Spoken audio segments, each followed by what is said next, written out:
savoir pour que suba ñu mun a diriger pays bi ñu mun a dindi maanaam génn Sénégal ci guuta bi ñu nekk exactement mais ñooñ dañoo jàpp ni que ñun les étudiants nous sommes des étudiants voilà indisciplinés ou bien on fait des choses loo xamante ni mooy loolu quoi alors que nous sommes des responsables yaa ngi gis comme ni ma ko xoolee léegi nii donc ñoom décision bi ñu jël ba tey ñu am ay morts dans cette université moi je pense que c'est une chose qui est déplorable que tout le Sénégal le sache en fait ñun étudiants lañu donc nous sommes soudés solidaires jusqu'à présent nous sommes solidaires donc nous allons porter notre combat jusqu'au bout ñun gouvernement duñu leen ñaan ce n'est pas cette change-là que nous avions voté pour eux ce n'est pas cette change-là que nous avions combattu pour que eux ñoom ñu mun a egg ci pouvoir tey mais tey bu ñu gisee ñii déception totale la ñu am donc man loolu laa mun a wax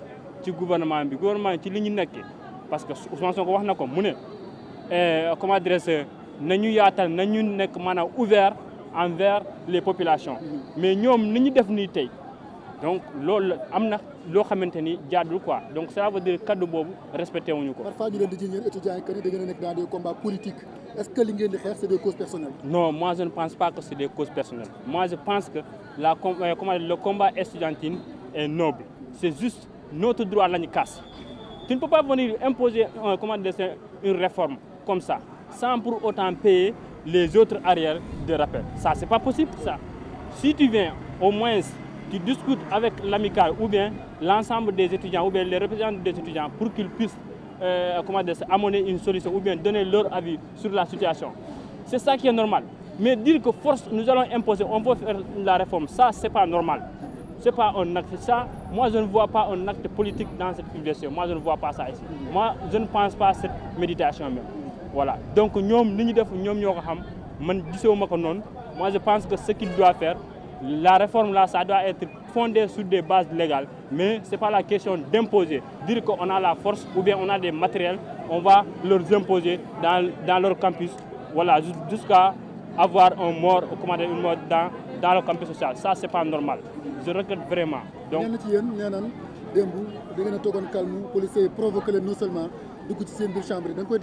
exactement, c'est ce que je peux expliquer. Parce que man, dembo ci matinal bi la quitté fii ci université mais depuis barki dembo ci guddi ñoom ñu ngi def renfort di ñëw biir université fii nii man maa ngi gis pavillon A fii laa logé ma ñëw ma xool leen mais ñu ngi def renfort fii ba corniche tamit ñu def foofu ay renfort ñu teg foofu ay renfort ñu ñëw fii nii juste matinal bi ma ñëw gis mais policiers ñu ngi dugg ndànk na étudiant provoqué wuñ nous avions lancé l'amicale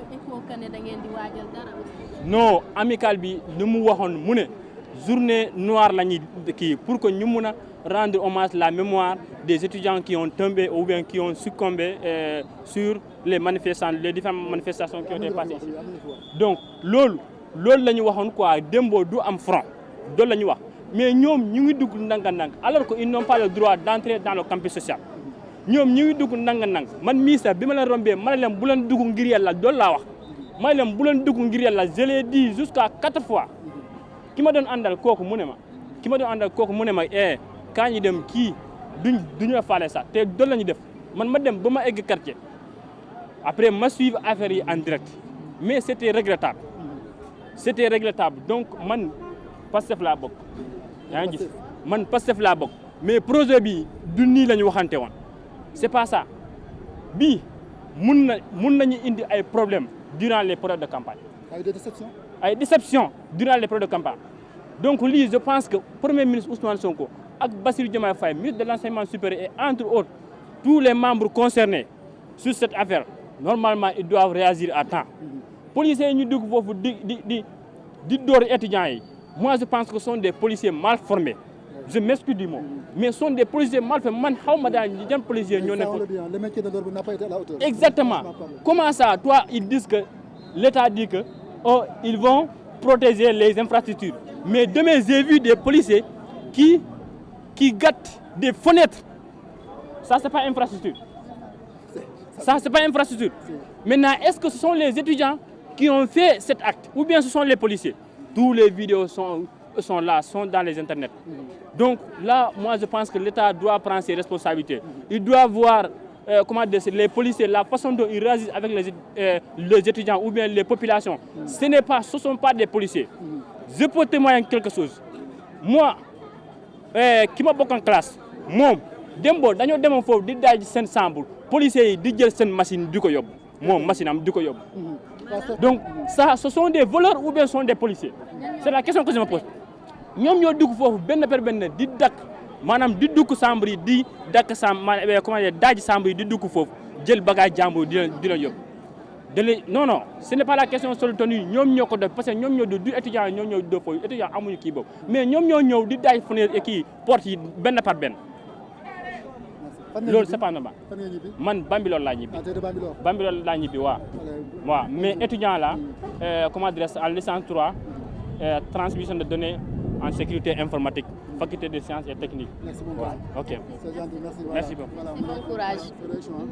Depuis ce matin, gis nga ni ñu ko waxee daanaka ñoom les étudiants loolu la am na wax am na ko ñëw pour téléphone am également dañ koo jël tout ça mu nekk loo xam ne jàmbaar ginnaaw bu ñu la nuyoo démb ak tey masawu la situation était un peu compliquée tey tëj nañ campus bi nan nga jàngatee tout ce qui s'est passé dans les dernières 48 heures au niveau de l'université de Dakar.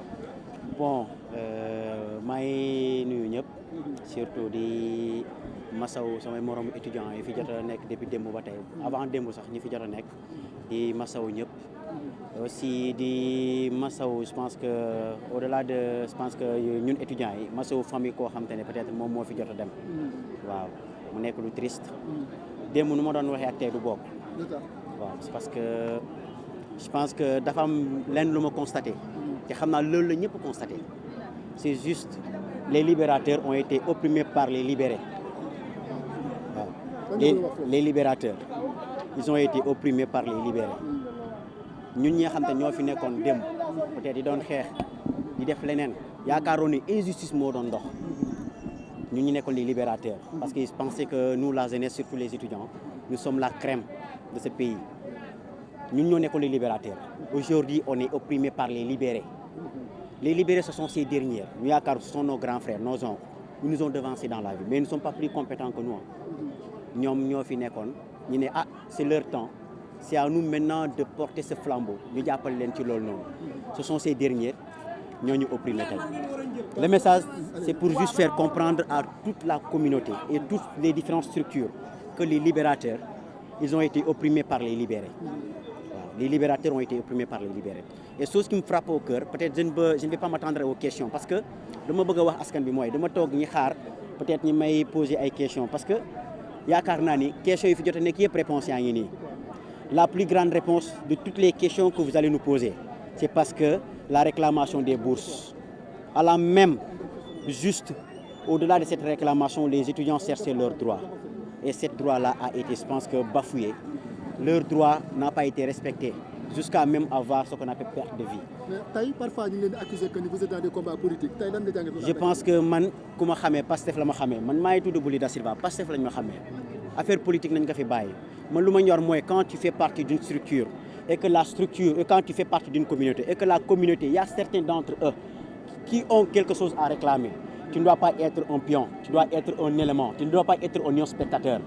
Étudiant lu ñu xeex même bu dee sax ñun man raw naa leen de master 1 lu ñu xeex man raw naa leen je suis pas en master 1 man maay master 2 donc ñoom ñu lu ñu xeex je ne vais pas dire que c'est de leurs intérêts dépassé naa fa donc je ne vais pas être dans ce combat parce que nous sommes les grands frères ci ñooñu xamuñu fu ñu mujjee au moment où les politiciens pour ne pas dire les hommes politiques ils étaient dans un combat de syndicalistes parce que ici syndicalisme moo fi nekk c'est pas le politique bu ñu doon xeex syndicalistes dans leurs impôts et domaines di doon xeex lu injustice lu amul yaakaaroon naa ni waxuñu leen politique ngeen doon xeex de je pense bien c'était pas la réponse que la jeunesse avait donnée à leurs actes. On avait compris, on les a répondu par une force argumentée et une force constituée de crème et surtout d'élite.